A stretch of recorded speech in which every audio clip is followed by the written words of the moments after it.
The category is Melanated Crowns. Let me stop. I am Queen Lovely. Welcome to Melanated Crowns. This will be my review for Pose Season 3. I'll just do episode 1. I'll do 2 different videos, okay? So this is episode 1, okay? Because they did a double premiere last night. I like that these shows are doing that. I think they said they was gonna do that with Euphoria too. So I like it. They did it with Snowfall. No, I don't watch Franklin or whatever his name is. And before we get into that, the dude who plays the main character on Snowfall is not zaddy-ish yet. He needs to go hit. Don't wait like Michael B. Jordan did before y'all can start putting him with the zaddies. Y'all trying to make fetch happen, and I ain't say they ain't never gonna happen, but come on now. Like, we just starting to see Michael B. Jordan for his works, and that, I ain't with it. So, episode 1. We are in 1994, New York City. Rudy Giuliani is now the mayor of, I think he was the mayor. And, you know, he's the one who came, and this is why I love Pose, because I'm a New Yorker. I'm from New York. I'm born in Yonkers, grew up in Queens. I now live in Brooklyn. I love New York. And I love to see the history of New York through different lens.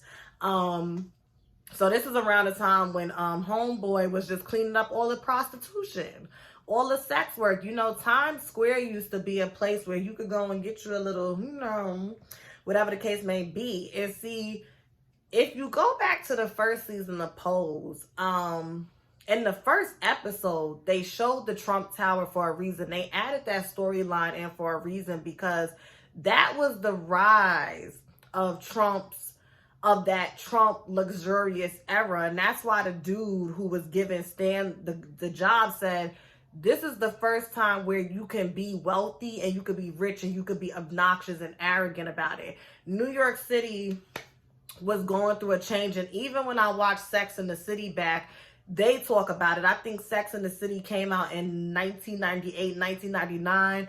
But I want to say when you get to like the 3rd or the 4th season, they start to talk about like how the city is changing. You see it. So it was interesting. You know, Elektra does her dominatrix work, her findom work. Okay. And you see them bussing. They shut it down. They put the lock on. It was so funny when they kicked the door in, and the one girl was like, "Run, girls, run!" It was just so funny. So Electra's just like, you know, to Blanca, because now they're back at ballroom, and she's like, you know, and Blanca just looks gorgeous. We're gonna get into her in a minute. Electra's like, you know, what am I gonna do for money now? You know, what am I going to do for money now? Because that's the bulk of my income. You know, she's a sugar baby, or whatever the case may be. So, we find out that this is a new era of ballroom, okay? You know, the first 2 seasons focused on community and family and coming together. And now I could kind of see why Pose is ending after 3 seasons, because I feel like Pose was supposed to represent the era of ballroom where it was more rooted in family values and community, and it didn't become, and it's really sad that money is such the root to all evil, that the minute you add money, status, and fame, or notoriety and visibility into anything, you can almost bet your bottom dollar that the whole essence of what it represents, especially if it's built on something genuine and authentic, it's going to become watered down and it's going to change. And that's what happened with ballroom. First of all, the AIDS epidemic took out the legends. So you don't have people instilling wisdom, knowledge, and respect into these badass and disrespectful ass kids. Disrespectful as fuck. Like, y'all was wilding. You know, this is also, look at the timeline, 1994. This is also around that Super Predators 3 strikes you out shit that they started pushing around this time too. The crack, it was a lot of things going on. So I like how Ryan Murphy and Janet Mock are incorporating crack. We're going to get into Angel and Lulu's crackhead asses next too. But they just had a lot going on. They had a lot going on, and I like when timepieces take places in New York and they get the facts right. Just like that show that was on Netflix, The Get Down. I never personally got into it, but everybody said it was a great show. And from the first episode I seen, because I think the first episode was like 2 hours, it seemed good. I don't know why I never got into it, but you know, I could go back and watch it. It'll be on Netflix. It's a Netflix original. But yeah, they backstage, and homeboy done created the House of Con, and he's just a cunt. He's just an asshole. He's a dick. And then I did not know throughout that whole first episode, what's his name? Cuddy, whatever his name is, was the boy that had been running around with him. It did not dawn on me until they showed the side of his face, because at first he looked unrecognizable. It looked like he had dyed his eyebrows blonde, and I had no idea that was him. And it was not until the end when I was like, oh my God, that is the boy that used to run around with the other dude who is the father of Khan household. And we gon', you know, that ended up biting him in the ass later on. So they start arguing and going back and forth. Mr. Khan, he just, you know, he's in charge of the girls now. This is a new era of ballroom. And you see Angel and Poppy out there watching. They all looked, their faces was cracked. It was Ricky, Lulu, Angel, Poppy, Blanca. Their faces look cracked. And then, you know, Praytel, it's like he's loyal to them, but I like Praytel because he's also objective. He was like, oh, honey, we ain't seen nobody as pretty as, we haven't seen nobody as pretty as this since Angel. He's like, girl, I'm just playing. You're not walking tonight. But them bullets touched and agreed with her spirit, because now we come to find out Angel hasn't been at work in almost 8 months. It's really starting to weigh on her self-esteem. Poppy's doing good. Estefan, he's doing good. He has clients. He's booking girls, but he's not booking Angel. And this is wearing on her self-esteem. So imagine you're a model. Your man starts this modeling agency within this big one. And basically, you go from being hot to not, which it, like Poppy said, this is the entertainment industry. You're hot, then you're not, then you hot, then you're not. Like, it just is what it is. People have short attention spans and shit. This is back in the 90s. Just imagine 2021 now. And Angel just started to feel away. Like, I'm jealous. So, you know, misery loves company. You know, God just, I don't want to say God, but the universe, because the universe is responding to our energy, just has a way of, you know, putting people around us. And, you know, her and Lulu always been close. So Angel snatches the blunt to hit the blunt. And Angel goes, what's in this? And Lulu said, it's some crack. Why would you have me smoke crack? Why would you have me? And to Lulu's point, I didn't make you do shit. You snatched it out my hand, but Lulu, you could have grabbed it back from her and said, oh no, girl, let me roll you something without cracking it. Because they were smoking woolies. They were smoking woolies. And see, Angel, we already seen last season when you was throwing the coke up your nose, you and Poppy, that y'all can, you know what I mean? But sweetheart, crack, I ain't about to fuck with no crack. I ain't about to fuck with no crack. And then this just so happens to be around the time when OJ was accused of killing. I just love this episode. From the music has completely changed. We have went from Anita Baker and, you know, Love Is the Message and Heartbeat and Shaka Khan to now they playing Aaliyah at your best. Janet, you know, Janet was still hot, so she made it to the third season. But I just love it. Everything was lining up good. So they had a watch party for OJ. That was very accurate too, because I know my old boss, when I used to go to school at Canisius College, I used to do work study in the library. He talked about that, because I remember when OJ went up for parole, I was in college and we was watching it in our dorm room in the lounges and whatnot. And when we spoke to him, he's like, you guys remind me of me when I was in college, when he actually was on trial for this, or when he was on the run and we was at the bar and they literally interrupted like the Knicks game or something when his verdict came back. So it was funny. They all went over to Blanca's house. Angel represents something that is very telling about Hispanic people who feel culturally connected to blackness, okay? it's like they are familiar with certain people within blackness, certain things within blackness, but they really are not. Blanca said OJ is on the run. He's going to kill himself. Who's that? Now, Lulu knew who OJ Simpson was. She's like, orange juice. Girl, bye, get off my phone. Want me to come over there and watch orange juice. I'm like, this bitch is so ignorant. So then they come over there. And 5 minutes in, they want to go in the back and smoke crack. And see, that's the problem with crack. Or shall I say that's the thing, the problem, whatever, drugs, whatever.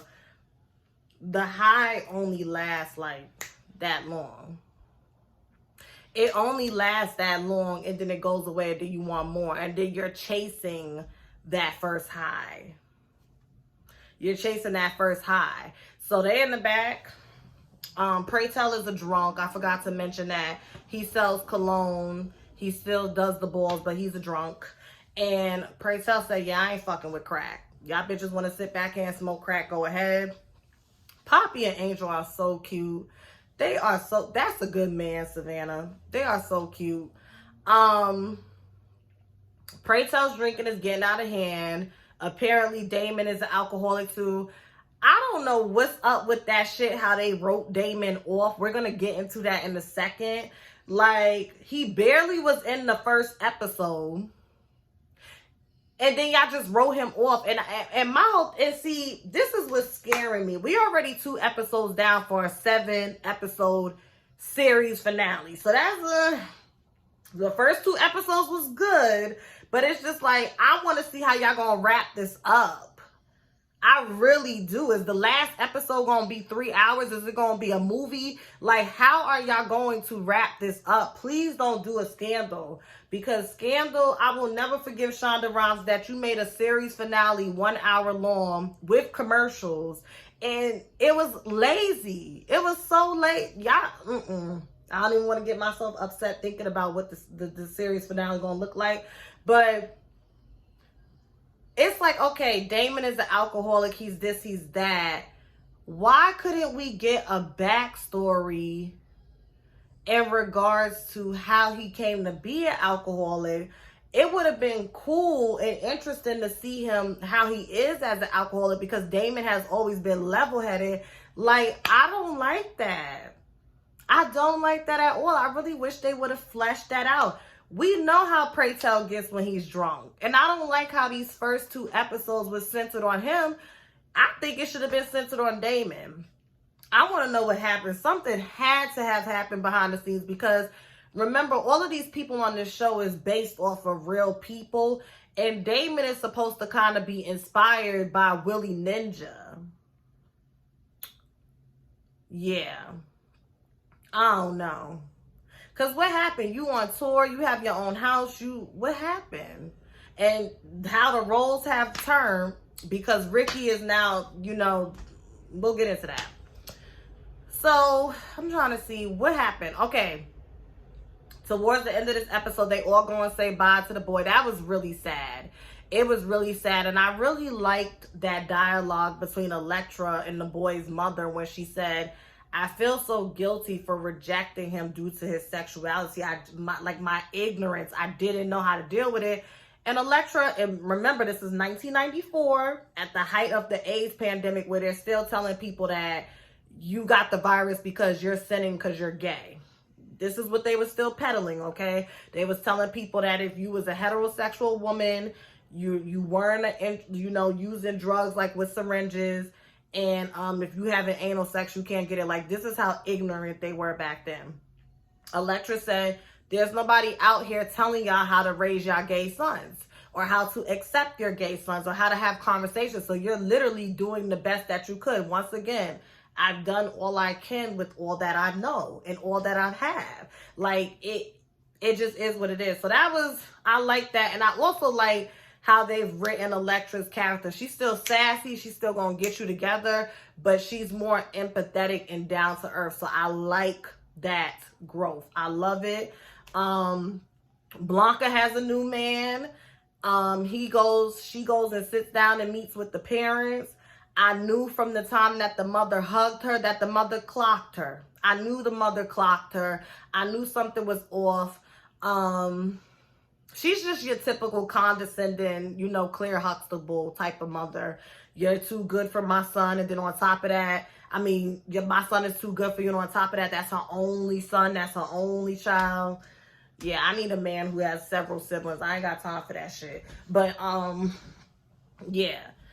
He's fine as fuck. He knows that Blanca's trans. He knows that she's a mom. It's very cute. They decide that they want to walk the balls again. Blanca misses that family unit because when they came over for OJ, they sat down, they agreed, and they walked. That night that Colby, Cubby, whatever his name is, died, and Khan's bitch ass came in there talking about you didn't tell me it was that serious. You didn't tell me it was that sick. And see, Blanca's made a point. You so busy running around here with your nose stuck up your ass, trying to get your house to the next level, that you wouldn't even let your brother in. Y'all are kids of Electra, and y'all were kids of my house, and I'm your sister. And you wouldn't let your brother in your house because you said he didn't make the cut. And then you wasn't coming to see him. And now when you finally get here, you talking about, I got a fitting. And see, Praytel went off on him. He said, how effing dare you? Because, again, all of that stuff that's going on represents what Praytel has an issue with. The AIDS epidemic. The new generation of kids in ballroom that's disrespectful and violent as fuck. They now give cash prizes. Khan and them won the cash prize, but the council didn't have enough money to give, and they end up having an all-out brawl in the diner. Like, it's just, I just think Praytel is just, like, tired of it. It's just one of those things where it's like, I'm dying already from this virus. Just take me up out of here quick because this world is going to shit. And, yeah, they walked the ball. Electra said, we're going to battle it out in the house of Evangelista.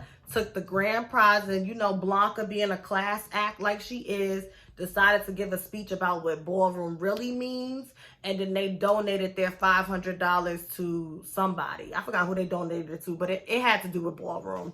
And that was it. So I will be back with episode 2, because like I said, it was back to back. I really enjoyed this first episode. I love the ballroom. Like when Electra's gonna shit every time. She gonna shit. She gonna step every time.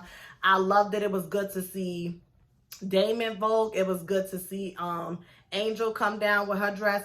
It was nice to see. It was nice to see. So I'm gonna be back with the second episode, and thank you so much for watching. Bye.